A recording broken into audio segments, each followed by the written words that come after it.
Recently DCGI அதாவது drug controller general of India ஒரு அட்வைசரை இஷ்யூ பண்ணியிருக்காங்க டு டாக்டர்ஸ்.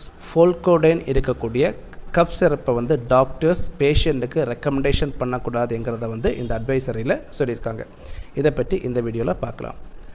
இந்த அட்வைசரை இஷ்யூ பண்ணுறதுக்கு முன்னாடி WHO அதாவது வேர்ல்டு ஹெல்த் ஆர்கனைசேஷன் இந்த Pholcodine இருக்கக்கூடிய கஃப் சிரப்புக்கு எகெயின்ஸ்டாக ஒரு சேஃப்டி கன்சர்ன் இஷ்யூ பண்ணியிருந்தாங்க. இந்த சேஃப்டி கன்சர்னில் என்ன சொல்லியிருந்தாங்க பார்த்திங்கன்னா, ஒரு குறிப்பிட்ட பர்சன் இந்த Pholcodine இருக்கக்கூடிய கஃப் சிரப்பை வந்து கன்சியூம் பண்ணாங்கன்னா, அவங்க கன்சியூம் பண்ணதுக்கப்புறம் 12 மந்த்ஸுக்குள்ளாடி அவங்க ஏதாச்சும் அனஸ்தீஷியா யூஸ் பண்ணி சர்ஜரி பண்ணுறாங்கன்னா அவங்களுக்கு அனாஃபிலாக்டிக் ரியாக்ஷன் வரக்கூடும்ங்கிறத வந்து இந்த சேஃப்டி கன்சர்னில் சொல்லியிருக்காங்க.